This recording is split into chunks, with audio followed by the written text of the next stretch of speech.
Bienvenue à tous. Je suis ravie de vous accueillir et je vous remercie déjà pour les échanges préliminaires. Agir contre la pollution plastique, un effort collectif. Ça fait déjà, pour certains, 2-3 ans qu'on échange ensemble sur ces sujets. Donc, Marie-Pierre, vous êtes experte nouveaux polluants chez Veolia. Vous allez nous éclairer sur les types de plastiques, microplastiques qu'on retrouve dans l'eau et comment vous les traitez et quelles sont les perspectives. Élodie, vous êtes directrice de l'économie circulaire chez BIC. Et vous nous partagerez les démarches mises en œuvre sur la réduction de l'impact des plastiques contenus dans les produits, ainsi que les projets de recherche connexes. Olivier, vous êtes Senior R&D in Circular Economy pour Michelin, et vous nous parlerez des collaborations qui permettent de dépasser les obstacles des recyclages complexes et comment tout ça fait progresser l'industrie. Et enfin, Khadija Khan, Head of Impact Finance à la Société Générale, pour présenter le rôle de la finance dans l'impulsion et le développement de filières de collecte et de tri des déchets plastiques, notamment dans les pays émergents, mais peut-être pas que. Alors, enjeu plastique, attention, plonger dans un monde un peu sombre. En quelques décennies, le plastique est devenu omniprésent dans nos économies. Jean Covici dit qu'on est addict au pétrole, mais qu'on est de fait aussi addict au plastique. Aujourd'hui, l'humanité produit plus de 400 millions de tonnes de plastique par an et ce chiffre devrait être multiplié par 3 selon l'OCDE d'ici 2060. La France n'est pas en panne sur ce panel, malheureusement. Elle illustre cette dépendance. Environ 5 millions de tonnes consommées chaque année. On est le 3e plus grand consommateur de l'Union européenne, selon Plastique Europe. Cette situation, elle a un coût pour la société. La pollution plastique génère des centaines de milliards de dollars de pertes ou de dommages chaque année, selon le PNUD, affectant les écosystèmes et beaucoup de secteurs clés de nos entreprises, comme la pêche, le tourisme, mais aussi la santé humaine. À l'échelle humaine, à l'échelle mondiale, chaque année, 19 à 23 millions de tonnes de plastique se déversent dans les milieux aquatiques. Nos partenaires de la Fondation de la mer sont peut-être dans la salle pour témoigner. Ils le disent. 1000 camions bennes déversés dans les océans, dans les rivières et les lacs. Cette perturbation, elle perturbe les équilibres naturels, menace la biodiversité, contribue au changement climatique. Voilà, c'est posé. Elle est partout, on le sait maintenant, dans l'air, dans l'eau, les sols, le corps humain, et j'ai appris hier à Loré, même dans les fœtus. Je vous renvoie d'ailleurs au documentaire Homo Plasticus diffusé sur Arte, si vous ne l'avez pas vu. Je ne dirais pas qu'il est très gai, mais il est édifiant. The Lancet estime que les coûts sanitaires de cette pollution dépassent 1500 milliards de dollars par an à l'échelle mondiale. Donc nos amis de Marche, c'est aussi un sujet assurantiel évidemment. Face à cette crise, les réponses réglementaires s'organisent. On peut quand même dire que l'Europe et la France ont été en avance sur ces sujets, un leadership qu'il faut continuer à pousser. L'Europe a réglementé les substances chimiques avec le règlement REACH dès 2017. La France qui s'est doté d'un plan national santé-environnement, le PNSE, dès 2004. On est déjà au PNSE 4. Et puis plus récemment, évidemment, avec la loi AGEC qu'il faut chérir. Depuis 2022, un traité plastique est en négociation, vous le savez. 170 pays sont engagés dans cette négociation. Elle est dure, elle est calée.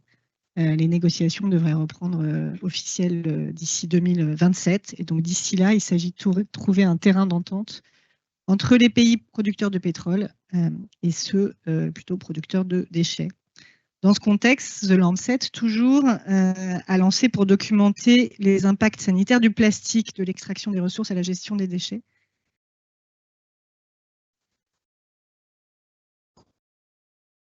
Résumé, repose sur la contribution de dizaines d'institutions scientifiques, un peu comme le GIEC. La pollution plastique constitue un danger grave, sous-estimé pour la santé humaine et la planète. Plus de 16 000 substances chimiques sont utilisées dans les plastiques, dont une part significative et dangereuse. L'exposition humaine est donc désormais généralisée. Mais bien évidemment, extraction, production, usage, dégradation, c'est vrai pour le plastique, c'est vrai pour les PFAS, pas seulement en fin de vie. Donc, tout le monde plaide pour une approche globale, d'où le lien avec le sujet One Health du jour, pas uniquement focalisé sur la fin de vie, mais sur l'ensemble du cycle de vie. C'est dans ce contexte que l'association EPE a publié en 2024 une étude qui fait le point sur tous ces leviers d'action identifiés chez les entreprises pour réduire et gérer au mieux cette pollution. Donc, je vous invite à revoir cette publication dont certains éléments sont remis dans la nouvelle synthèse que nous avons remis aujourd'hui. Les innovations, les partenariats, les challenges à dépasser et surtout travailler de la réduction des usages, l'éco-conception et la fin de vie. Voilà pour le panneau un petit peu préoccupant, le moins qu'on puisse dire. Et maintenant, on va passer aux solutions. On va commencer par vous, Marie-Pierre, avec les sujets de l'eau. Est-ce que vous pouvez déjà rentrer un peu dans le détail de ce que sont les plastiques et les microplastiques présents dans l'eau, d'où ça vient, comment ça marche, et puis après on va, donc ça c'est pour continuer le tableau, et puis après on va passer sur les solutions, comment on traite et quelles sont les perspectives en la matière.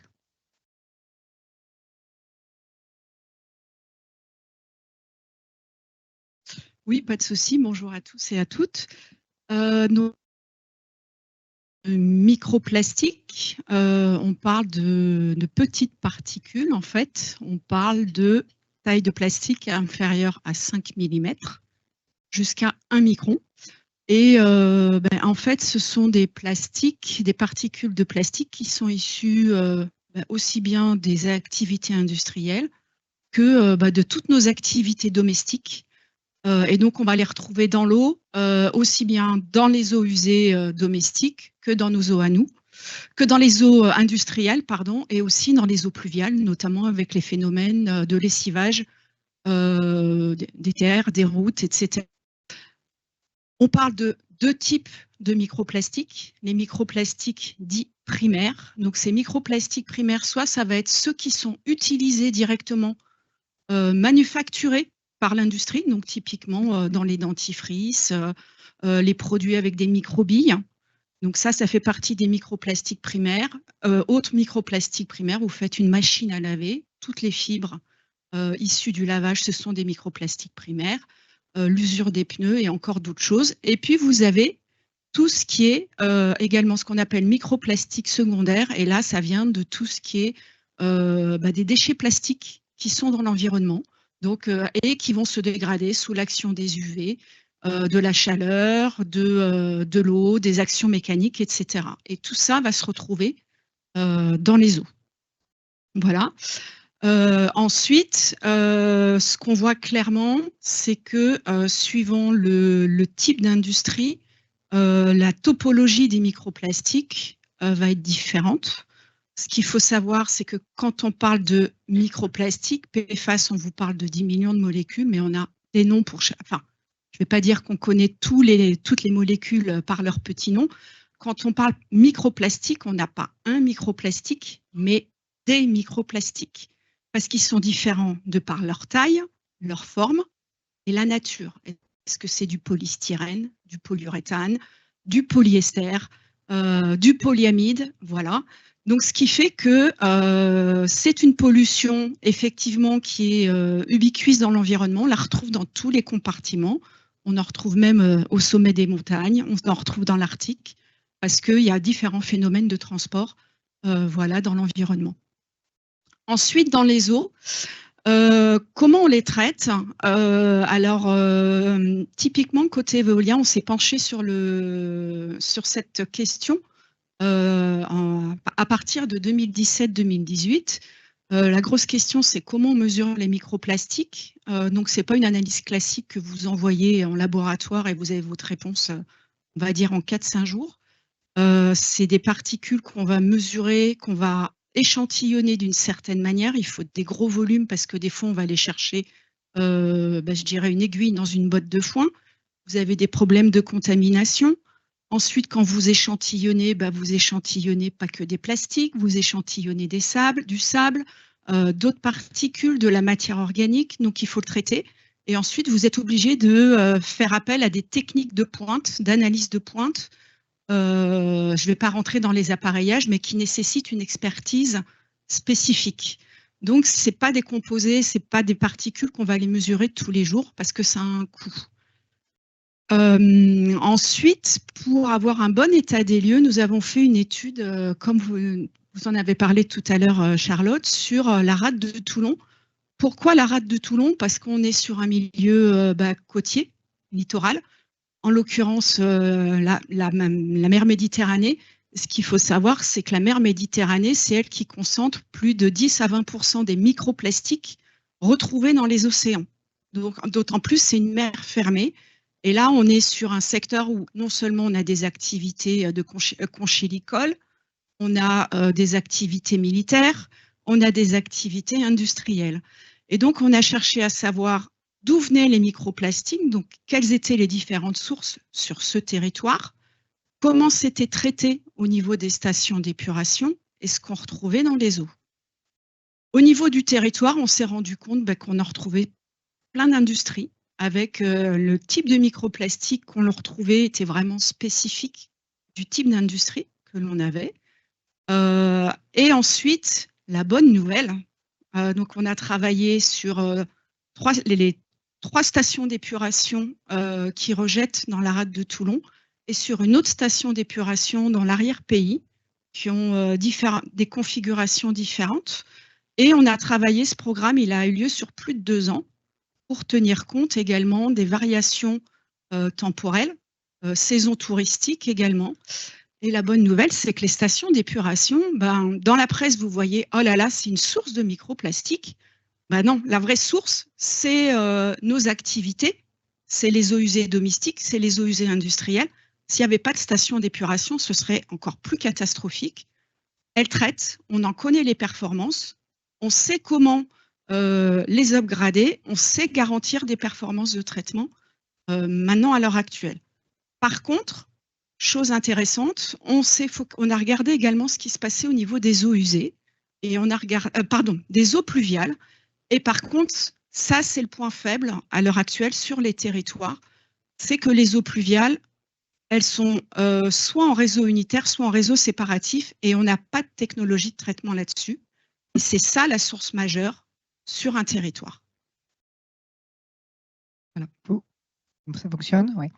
Vous disiez que vous savez traiter les microplastiques. Quelle est la part, quel est le pourcentage qu'on sait traiter en fait aujourd'hui pour rassurer un peu les gens? On arrive à des abattements de plus de 99% de microplastiques. Donc voilà, en travaillant pour travailler pour l'analyse, on travaille avec des laboratoires qui sont reconnus, experts dans leur domaine. Et on arrive à des concentrations en sortie de entre 1 et 10 microplastiques par litre. Alors, ça peut sembler beaucoup à l'échelle, si on ramène ça au mètre cube. Néanmoins, typiquement, sur le territoire de Toulon, on s'est rendu compte que les 3 stations d'épuration rejetaient 10 fois moins que 25% des eaux pluviales annuelles. Donc, voilà, entre 10 et 45%, 10 à 45 fois moins que 25% des eaux annuelles, des eaux pluviales. Donc, voilà, c'est quand même... elles traitent. Et voilà, je voulais simplement lever le mythe. Bien que initialement, elles n'étaient pas prévues pour traiter ces pollutions-là, on sait le faire. Donc plutôt une bonne nouvelle, et comme on l'a beaucoup dit pendant l'UNOC, pour préserver les océans, effectivement, traiter les eaux usées et collecter les déchets, c'est déjà une action fondamentale.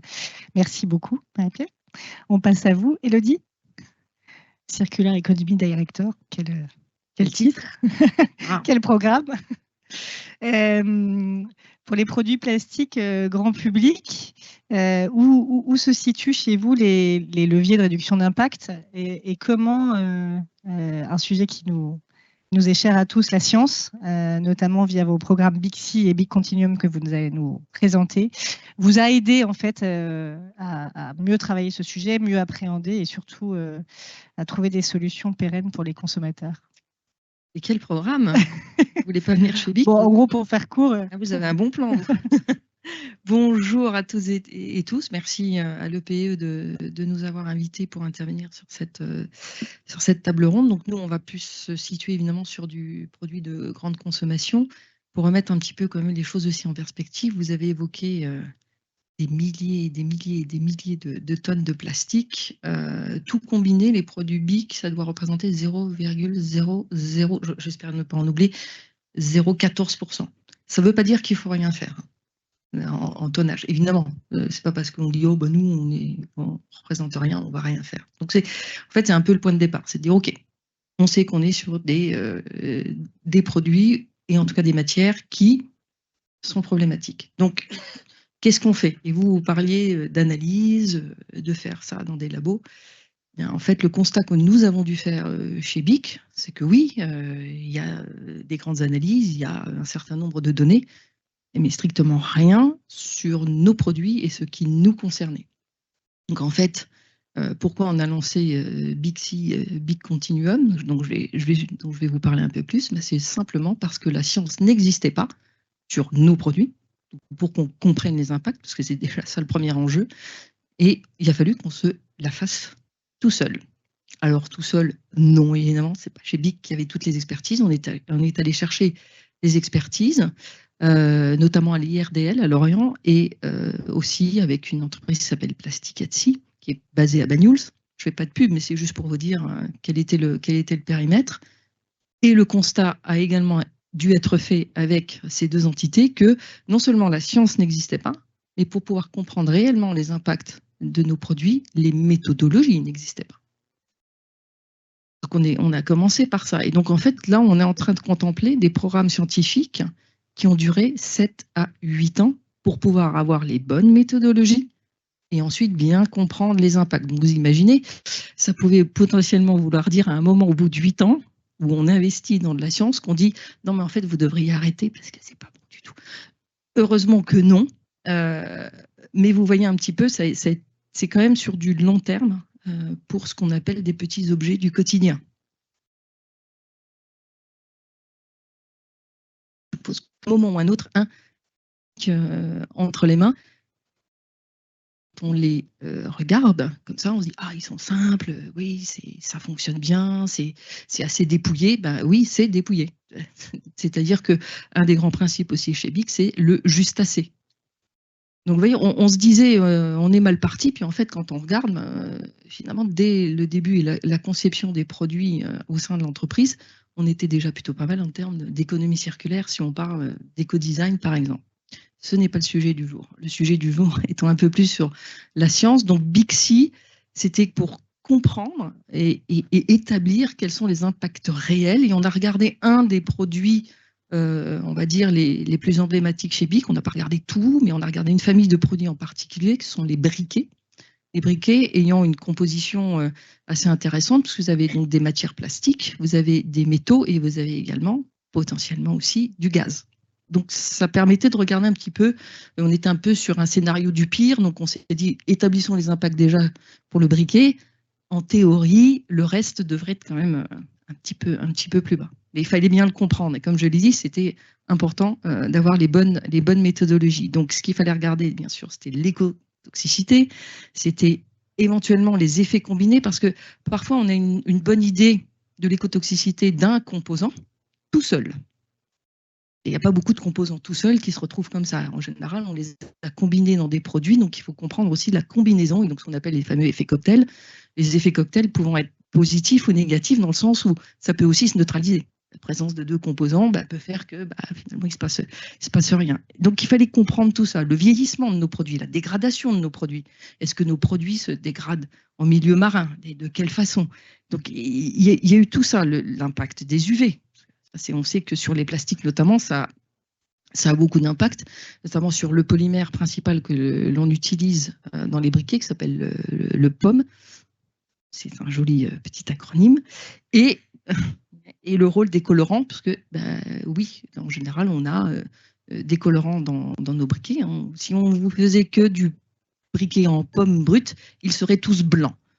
Et les consommateurs disent oui, c'est bien, mais non, on veut de la couleur. Très bien. Donc les colorants, il a fallu aussi comprendre. Et donc BICSI, c'était tout ce but-là. C'est déjà connaître réellement les impacts. Donc ça a pris un certain temps. Je ne dis pas qu'il y a eu des tâtonnements, mais il y a forcément eu des pistes qui ont été prises. On s'est dit ah tiens, ça doit être ça. Mais très souvent, les premières idées ou la première idée, je ne dis pas que c'est pas la bonne, mais en général, c'est trop évident. Et donc, il a fallu faire des marches arrière, reprendre, etc. Donc, comme je vous l'ai dit, ça a pris 7 à 8 ans. Donc, certaines des décisions qui ont pu être prises à ce niveau-là ont été notamment au niveau des colorants, d'en éliminer certains, en disant ceux-là, ils sont trop problématiques, donc soit de trouver des alternatives, et quand on ne pouvait pas, c'était simplement d'éliminer. Ça, c'est un des aspects importants. Donc, et comment aussi on peut diminuer la pollution plastique, qui est un peu le thème. Sur Big Continuum, on était sur autre chose, parce que c'est bien de savoir et de connaître l'impact en milieu marin. La grande question étant, est-ce qu'on va retrouver des briquets en milieu marin? Je suppose que certains d'entre vous ont aussi vu cette fameuse photo d'un non, pas du continent plastique, non, ça, de la soupe plastique, il y a aussi, mais de l'oiseau avec l'estomac ouvert, où on voit plein de débris plastiques, dont un briquet. C'est une très jolie photo, ça marque, évidemment, ça touche les émotions. On se dit, la pauvre bête. On a quand même fait des tests, on a regardé, on a étudié aussi la biologie de cet animal particulier. Est-ce qu'il est capable d'avaler un briquet? Non, ça ne passerait pas en fait, donc physiquement. Mais au-delà de l'émotion que ça suscite, il fallait quand même aussi qu'on se pose nous cette question, mais est-ce qu'on pourrait se retrouver en milieu marin? Et donc Big Continuum a servi à ça aussi. Regardez non seulement les impacts au-dessus du sol, dans le sol, en eau douce, et on a mis des trackers quand même sur des briquets. Est-ce qu'ils vont jusqu'au bout? Donc, est-ce qu'ils se retrouvent dans la rade de Toulon, entre autres, si c'est comme ça, ou sur des plages? Et donc, des études aussi qui ont été faites au niveau des îles Baléares, parce qu'aux îles Baléares, il y a des courants qui sont très intéressants. Tout revient. Donc, est-ce qu'on trouve des briquets? Et dans ce cas-là, on peut repartir sur Bixi et dire quels seraient donc les impacts si on s'y retrouvait. Donc, on a quand même fait tout ce travail-là pour bien comprendre. Et alors, on les retrouve ou pas? Pas vraiment, non. Vous posiez tous la question, j'imagine. Pas vraiment, ou alors quand on regarde en fait, et vous connaissez bien cette hiérarchie, quand on regarde dans les macroplastiques, on arrive en je ne sais xème position, ce qui fait qu'on représente vraiment en termes de pollution plastique réelle, donc c'est les protocoles OSPAR, certains seront très familiers avec ça, vous retrouvez très très peu réellement de briquets, si vous en retrouvez. Donc en fait, voilà, mais encore une fois, ça ne veut pas dire qu'il faut rien faire. La science nous a permis juste de sortir des idées reçues, nous-mêmes, et surtout de hiérarchiser, je vais y arriver. Merci, les enjeux. C'était ça qui était important pour nous, et comme je vous dis, potentiellement, on pouvait s'exposer à une conclusion qui était, en fait, tout ce que vous utilisez, va falloir tout changer. Et quand on vous dit, si vous utilisez tout ça, il faut tout changer, c'est pas la même donne, puisque tout l'outil industriel, bien sûr, est construit autour des matières que vous utilisez. Une autre idée que vous vouliez développer maintenant ou... Non, c'est comme non, moi ça va. Ça m'inspire plein de questions, mais on y reviendra après. On y reviendra, ok. Merci. Merci beaucoup. Olivier, on passe à vous chez Michelin, donc pareil, senior R&D de Circular Economy, vous pourriez faire le club.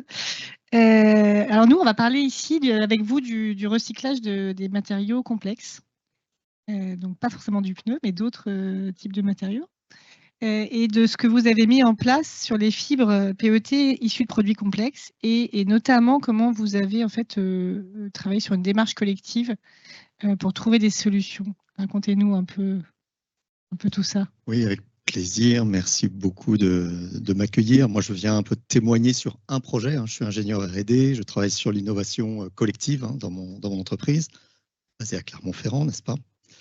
En fait, le pneumatique, c'est un produit composite. Ce qu'on appelle un composite, c'est qu'il y a beaucoup de matières différentes. Vous retrouvez des métaux, des charges, des choses qui sont extraites du sol, de la gomme naturelle produite sous les tropiques. Donc Michelin a ce sens de la responsabilité depuis extrêmement longtemps. Je peux témoigner parce que je l'ai fait beaucoup de temps. J'ai conçu beaucoup de pneumatiques. Et à chaque fois, mes patrons m'ont dit, est-ce que tu utilises exactement la quantité de matière juste nécessaire pour avoir la performance maximale attendue? Voilà. Donc, je vais faire la parenthèse parce que ce n'est pas le sujet, mais pour dire que c'est une vieille préoccupation du groupe. Et puis, depuis une dizaine d'années, on s'est dit, oui, mais au-delà de ça, malgré tout, il y a du déchet en fin de vie. Les pneus sont collectés, vous le savez, on en parlait à la pause, je ne sais plus avec qui, mais dans un pays comme la France, ils sont quasiment tous collectés. Mais sont-ils à la hauteur de toute la technologie qu'il y a dedans au départ? Donc les métaux, par exemple, on peut fondre, on peut extraire, c'est pas trop difficile. Peut-être que dans le briquet, vous avez cette, je ne sais pas comment vous faites. Nous, en tout cas, il y a des matières qu'on récupère facilement.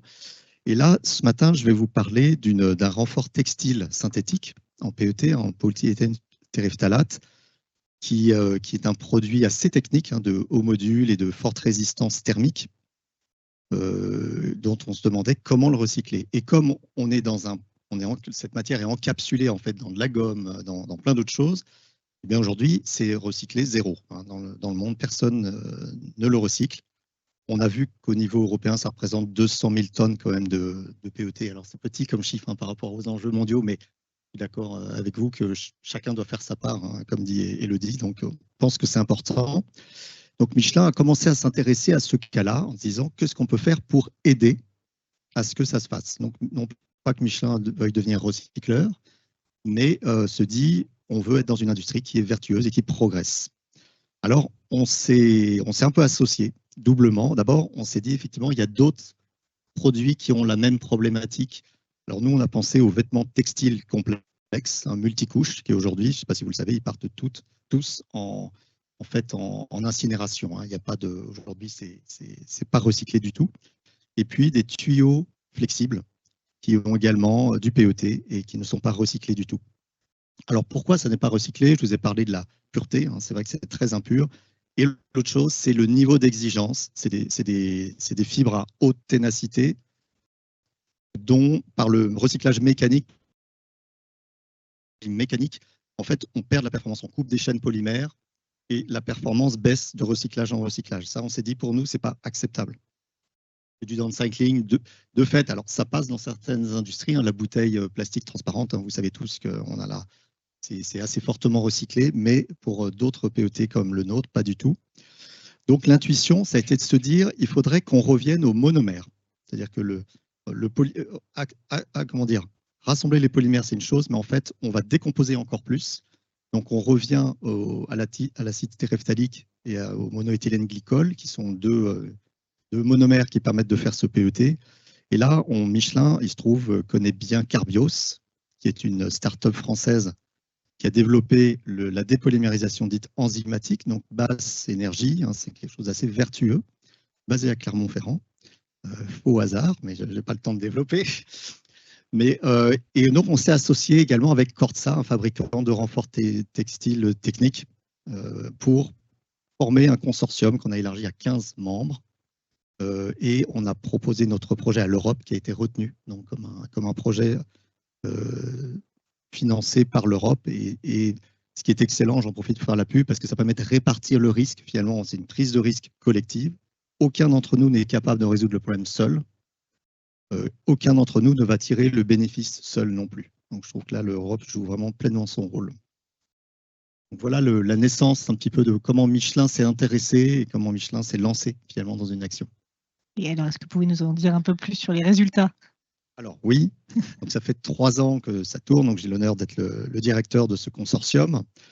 On a pu, en fait, on a réussi à l'échelle pilote, c'est-à-dire pour fabriquer quelques dizaines de pneumatiques, plus de 1000 mètres de tuyaux et refaire des textiles, on a réussi à dépolymériser, c'est-à-dire à obtenir le monomère au même niveau de pureté que les standards de Carbios. Donc ça, c'est atteint.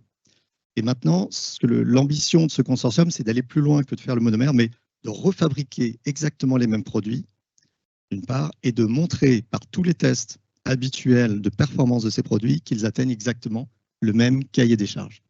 Ça, c'est notre prochain challenge. Donc, on est en route vers ça. On teste également des déchets, donc c'est finalement de la boucle fermée qu'on veut démontrer d'un bout à l'autre. Voilà, c'est ça la philosophie de ce consortium, et donc on pense qu'on va y arriver. Je n'ai pas le temps de détailler toutes les embûches techniques, on n'en manque pas, c'est un vrai challenge, je pense que ça valait le coup effectivement de passer par cette phase d'innovation pour que ça voie le jour. Merci beaucoup Olivier. Donc effectivement, on a commencé par la fin avec vous Marie-Pierre, puis on voit, hein, ça c'est vraiment des gros freins qu'on a identifiés et dans la publication pollution plastique et dans la publication générale, la connaissance. Hein, alors on n'a pas parlé des fournisseurs, mais parfois on a des fournisseurs effectivement qui ne communiquent pas, ou on ne leur demande pas, ou en tout cas on ne sait pas quelle est quelle est la composition des matériaux, des produits. Et ça, c'est évidemment un frein. Donc, s'appuyer sur la science, c'est important. Et puis, avec vous, Olivier, on illustre comment l'action collective et aussi, nous on le voit aussi beaucoup chez Suez, hein, les industriels qui en fait se saisissent du sujet de l'intégration de toute la chaîne de recyclage et de revalorisation pour pouvoir à la fois sécuriser les feedstocks, mais aussi connaître, mieux anticiper et puis participer à l'action collective sectorielle. Voilà, c'est typiquement ce qu'on fait nous aussi avec Renault ou Nexans. C'est absolument important de travailler tous main dans la main. Merci. Mais sans argent, ça va être un peu compliqué. Donc, je ne sais pas si on termine toujours par la finance, mais en tout cas, on est ravis de vous avoir. Comment le monde de la finance peut nous aider? Donc, merci Khadija. Pourquoi est-ce que vous êtes intéressé spécialement à la question des filières de collecte et de tri de plastique dans les pays émergents? Est-ce que c'est un enjeu de philanthropie finalement pour vous? Et quels sont les enjeux pour vos clients? Bonjour à tous et toutes. Déjà, pour vous donner un peu de contexte, en fait, il y a 3 secteurs principaux qui contribuent aux problématiques des déchets plastiques. Le premier, c'est tout ce qui est emballage, donc packaging. Donc, ça va être Danone, Unilever, Pepsi. Le deuxième, c'est textile. Et le troisième, c'est construction. Donc, ce n'est pas les gens qui sont ici au global. Donc, nous, c'est pour ça qu'on des produits. Et donc, on voulait comprendre quelles sont les problématiques pour nos clients principaux dans les banques. Donc, comme je disais, Danone, Pepsi, Unilever. Et en fait, ils ont 3 types d'enjeux principaux. Le premier, c'est ils ont une responsabilité d'enlever les déchets plastiques de l'environnement parce que c'est leurs produits qui contribuent à ça. Et c'est aussi un problème réglementaire pour eux parce qu'ils vont devoir payer les pénalités assez fortes s'ils n'arrivent pas à faire ça. La deuxième problématique qu'ils ont, c'est qu'ils ont maintenant aussi un besoin de réduire l'utilisation de déchets de plastique en fait, dans leurs produits, mais aussi d'utiliser plus de plastique recyclé et réduire l'utilisation de plastique vierge. Et le troisième, c'est bien sûr de trouver les alternatives au plastique dans leurs produits. Le troisième problème, on a vu que en fait, c'est bien financé. Il y a les fonds equity, les fonds venture capital qui existent en Europe, aux États-Unis, qui sont en train de pas mal financer cette troisième problématique de trouver les alternatives de plastique. Par contre, les 2 premiers, c'est la collecte des déchets plastiques et le recyclage des déchets plastiques. Ces 2 problèmes sont liés. Parce qu'au global, pour recycler le plastique, il faut déjà faire la collecte. Et pour faire la collecte, il faut avoir l'infrastructure. C'est aussi un souci, mais au moins l'infrastructure existe. Dans les pays émergents, dans les pays du Sud, même l'infrastructure de collecte n'existe pas. C'est dépendant de 90% sur le secteur informel, les ONG. Et aujourd'hui, il y a les entreprises sociales qui commencent à lancer les startups pour traiter ce sujet.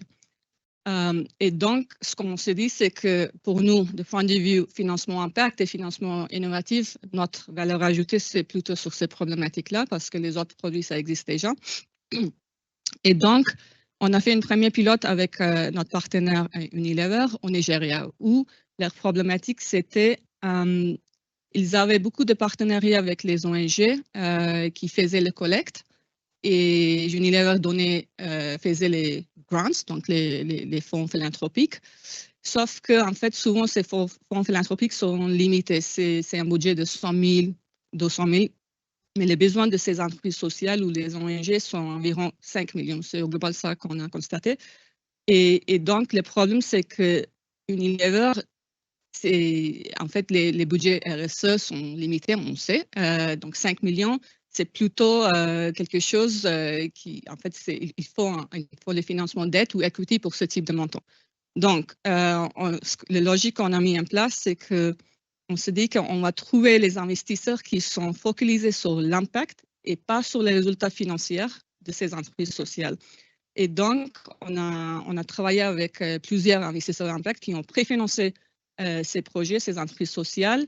Et après, ce qu'on a réussi à faire, c'est de convaincre les types comme Unilever, Pepsi, de prendre la responsabilité de rembourser l'investisseur, mais seulement si l'impact est atteint. C'est-à-dire, pour l'investisseur, c'est intéressant parce que, en fait, les investisseurs impact, ils veulent financer ce type de projet, mais il y a une risque crédit sur les entreprises sociales parce que ce sont les startups, ils n'ont pas le track record et ils sont vraiment pas rentables. En fait, l'activité de collecte de déchets plastiques, c'est pas rentable. On sait tous que les marges, c'est plutôt quand on devient un recycleur. Mais quand on fait juste le collecte, c'est pas rentable. Et donc, on a trouvé les investisseurs qui vont préfinancer les projets et qui vont avoir l'engagement de parties tierces, donc les corporates que vous voyez ici, qui vont dire, OK, si moi, je vois bien que cette entreprise sociale a collecté 5000 tonnes de plastique, moi, je vais tout rembourser. Mais si je vois qu'à la fin de 5 ans, il n'y a eu que 2000 tonnes de plastique, moi, je vais rembourser que 50% de mon temps. Donc, au global, on a aligné les intérêts de tout le monde. Et là, on est dans la 3e année de cet expériment. Et tu peux peut-être dire un peu plus sur où on est. Voilà. Donc, oui, donc c'est... Non, donc ça, c'est juste l'équipe. Ça, c'est très bien. Oh là là. Ouais. Excusez-moi. Donc, au global, on a mis ce système parce que grâce à ce type de financement, on a vu que les entreprises sociales qui avant arrivaient à collecter que 2000 tonnes de plastique, par exemple, grâce à ce système, ils étaient beaucoup plus engagés parce qu'on a enfin fait les investissements de 5 millions, de 10 millions et pas de 50 000 et 100 000. Et donc, on est sur environ 80% de résultats attendus déjà. Donc, parce qu'on a eu les résultats positifs, en fait, il y a eu beaucoup de demandes pour faire un scale-up de ce type de démarche. Donc, aujourd'hui, on est en train de mettre en place un fonds, en fait. Vous voyez quelques détails ici à gauche. Donc, l'idée, c'est de mettre en place un fonds de 200 millions pour commencer. Et ça va se focaliser vraiment sur les pays émergents pour commencer, mais même après, on peut aussi traiter les sujets en Europe, mais pour commencer, ça va être dans les pays du Sud, surtout en Afrique et en Asie.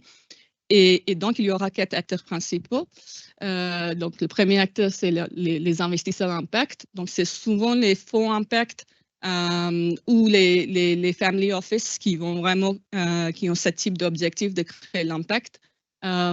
Les entreprises sociales, donc, c'est les projets qui vont faire la collecte et le recyclage. Et après, ce qu'on a aussi essayé de faire, c'est qu'on a créé les contrats de off-take entre les corporates et les entreprises sociales. C'est-à-dire, on a dit aux corporates que vous allez non seulement engager financièrement parlant, mais vous allez aussi acheter les produits recyclés derrière. Et c'est comme ça qu'on arrive à fermer le boucle, parce que c'est ça l'économie circulaire. Et aujourd'hui, on ne traite pas les sujets où, en fait, le plastique n'est pas recyclable. Donc, on va vraiment focaliser sur les produits, par exemple, en bouteille d'eau. On va faire la collecte, recycler, et après, c'est Unilever qui va acheter le matériel pour le remanufacturer dans un format bouteille plastique.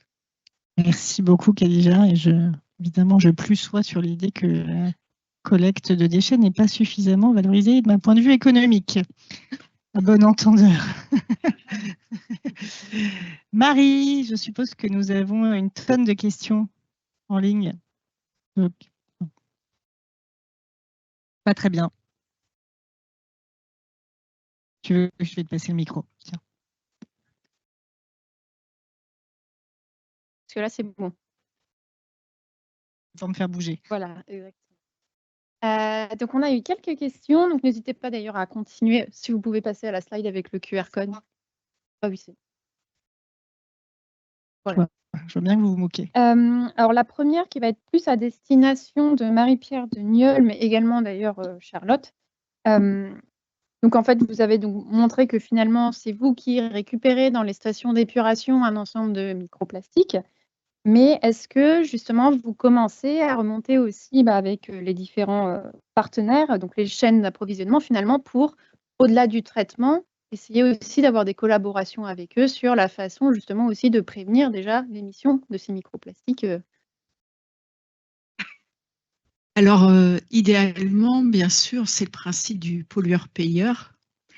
Mais ensuite, quand on va discuter dans les faits, on se heurte que les traiteurs d'eau, de manière générale, on est en bout de tuyau.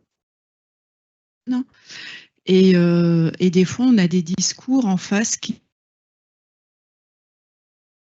dans le cas du textile, de dire aux fabricants de textiles, il faut que vos fibres elles soient un peu plus... on va vous dire, moi je peux rien parce que c'est mon client qui m'impose ce cahier des charges. Donc c'est un peu difficile des fois de remonter à la source, mais idéalement effectivement c'est que les industriels imposent, mettent en place des traitements chez eux. Et ensuite, au niveau des eaux usées domestiques, typiquement, ça peut être aussi à chacun d'entre nous de plus mettre les lingettes, typiquement dans les eaux usées, dans ces toilettes, parce qu'ensuite, elles vont venir se dégrader, elles vont vous faire des microplastiques. Ça peut être d'utiliser moins de fibres synthétiques, plus du coton, etc. Mais la difficulté, mais c'est quelque chose où l'Union européenne va plus dans ce sens-là maintenant, vers ce principe pollueur-payeur. Mais voilà, il faut que nous aussi, chacun de notre côté, on a notre action. Mais très souvent, nous, on est là pour apporter les solutions, mais on ne peut pas tout faire non plus sans des actions en amont. Et c'est là la difficulté, c'est là l'importance justement d'actions comme ce qui a été montré côté Michelin, côté BIC, etc., pour réduire en amont. Et puis effectivement aussi, mieux gérer les plastiques, pas jeter tout par terre, parce que voilà, ça c'est lessivé, on les retrouve partout, ça se dégrade et ça fait des microplastiques. Voilà. Peut-être pour compléter ce propos très juste, deux initiatives. Effectivement, sur l'éco-conception, nous chez Suez, on a une entité de R&D qui s'appelle Place Lab, qui accompagne notamment les industriels dans la conception des plastiques pour une meilleure recyclabilité. Ça, c'est évidemment fondamental. Et donc, de fait, ça aide, pas forcément sur les eaux usées, mais sur la chaîne de valeur. Et après, je pensais à ces initiatives montantes de paiement pour services environnementaux qu'on peut avoir, notamment on en a un en tête, en pilote en région parisienne. Le concept, il est simple, il est de discuter avec les parties prenantes agriculteurs pour se mettre d'accord sur des indicateurs d'impact très concrets, comme vous le disiez, Khadija, de baisse des produits phytosanitaires, de friches naturelles, de mètres carrés de friches naturelles, et de rémunérer les agriculteurs pour ces pratiques. Partant du principe qu'il y aura à un moment donné un impact sur le traitement des polluants de l'eau, même si comme il y a de l'inertie, on ne peut pas le voir à court terme, mais on le sait sur le long terme. Donc ça, c'est vraiment des mécanismes financiers alternatifs qu'il faut qu'on arrive à développer de plus en plus pour un dialogue territorial sain, constructif et qui apporte de la valeur à chacun. Merci. Je vais essayer de poser une question à chacun des intervenants. Donc, pour BIC, est-ce que les méthodes scientifiques développées sont transférables à d'autres industriels et est-ce que vous pensez publier aussi les résultats de la dégradation dans l'environnement du pomme? Alors, moi, personnellement, non. Non. Donc, la première partie de la question, rappelez-moi, est-ce que c'est transférable? Voilà. Alors, déjà, on va essayer de... Oui, c'est transposable déjà à l'interne BIC. Donc, quand je vous ai dit, pour le briquet, on a mis 7 à 8 ans pour développer, puisqu'il y avait les méthodologies, il fallait bien comprendre, etc. Maintenant, on sait que sur tous les autres produits, ça prendra 1 an, en fait, d'études. Donc, ça va aller beaucoup plus vite. Donc, déjà, on va le faire en interne, parce que je pense que sinon, il n'y a pas vraiment de... On n'a pas de légitimité à aller dire à d'autres comment faire. Donc, on va faire ça en interne. Et après, les instituts scientifiques dont je vous ai parlé, notamment Plasticati, oui, va publier, bien sûr. C'est aussi l'objet, parce que ça fait l'objet de recherche. Donc, il y aura des papiers qui vont sortir. Je crois qu'il y en a déjà sur cette année et sur l'année prochaine qui sont prévus. Je voulais juste aussi rebondir sur ce que vous disiez. Vous êtes en bout de chaîne. Il faudrait qu'on discute avec ceux qui produisent. Sachez que chez BIC, et notamment pour le briquet, on ne s'est pas arrêté juste aux impacts et à voir un petit peu qu'est-ce qu'on pouvait faire sur nos propres lignes. On s'est dit, ben, si on pense que de toute façon, à un moment ou un autre, un briquet va se retrouver dans l'océan sur une plage, il faut qu'on s'assure que on met tout en place pour que ça n'arrive pas. Et donc, on collecte nous-mêmes nos briquets. D'accord ? On a ça qui est en place dans tout le Grand Ouest en France et on va sans doute déployer sur le territoire national. Donc, on fait ça, nous, parce qu'on vous aime bien, hein, mais vous, les briquets, vous ne les trouvez pas non plus, parce que c'est trop petit, en fait, dans tous les flux de déchets. Et on ne veut pas que ça devienne un déchet, dans le sens où on voudrait aussi les capter. Donc, on a aussi mis tout un écosystème en place pour pouvoir capter ces briquets, on capter aussi la valeur. Vous disiez, c'est le recycleur qui capte la valeur. Ben, on va recycler, on va réutiliser nous-mêmes nos briquets. Donc, on a aussi conçu une machine de désassemblage pour nos briquets qui nous permet justement d'aller rechercher tous les éléments dont on a besoin pour faire des nouveaux briquets, sachant que quand je vous ai dit que les produits à l'initiale chez BIC ont été extrêmement bien conçus en termes de consommation matière, ils ont été aussi tellement bien conçus en termes de résistance des différents éléments. On sait que les différents éléments, notamment dans un briquet, peuvent avoir au minimum 3 vies telles quelles, donc avec très peu d'intervention derrière quand on arrive à les extraire. Donc voilà, ce que je veux vous dire simplement, c'est qu'il ne faut pas s'arrêter à la science et comprendre les impacts. Nous, on va jusqu'au bout, justement pour voir aussi si ça tient la route. Bah oui, c'est vraiment ça l'économie circulaire pour nous et chez nous. C'est on récupère nos propres produits et on en refait. On va jusqu'au bout de la démarche. C'est juste pour. Et peut-être une dernière question, et là probablement à un peu plus tous les intervenants. Comment est-ce qu'on sécurise des investissements industriels quand la filière de recyclage dépend d'un cours très volatile du plastique vierge? Vous avez 5 minutes. Alors, je vais un peu utiliser la question pour faire un plaidoyer, parce que l'industrie plastique en Europe, je l'ai découvert à travers le projet White Cycle que je vous ai présenté, elle est quand même mal en point. C'est-à-dire qu'elle est massivement partie en Asie. Et juste moi, trouver un polymériste qui puisse me faire dans les quantités que je voulais du polymère, je peux vous dire qu'on en a bavé. Donc je crois que le problème, il est peut-être encore un peu pire que ce que vous décrivez. Il y a à la fois il y a les prix qui sont difficiles et il y a la délocalisation de fait qu'il devient même délicat d'avoir des projets même R&D en Europe et innover dans ces domaines. Donc, même chose sur l'industrie du recyclage du plastique, qui est aussi mal en point et qui a perdu 1 million de tonnes de capacité de recyclage en 2 ans. Et du coup, une réponse, les amis? Alors, il y a un des sujets en Europe qui est en discussion. Il y a plusieurs propositions sur la table. L'idée d'avoir une préférence européenne, pas nationale, pardon, sur les plastiques dans la réincorporation, la réflexion autour de l'élargissement des types de plastiques à réincorporer, parce qu'aujourd'hui, pour que tout le monde soit au même niveau d'information, il y a 10 à 15% des plastiques qui sont recyclés en France réellement, parce qu'il y a une partie des plastiques qui ne sont pas recyclables pour toutes les raisons qu'on a déjà évoquées, et une partie qui n'est pas recyclée pour des raisons économiques. Donc c'est exactement ce que traite cette question.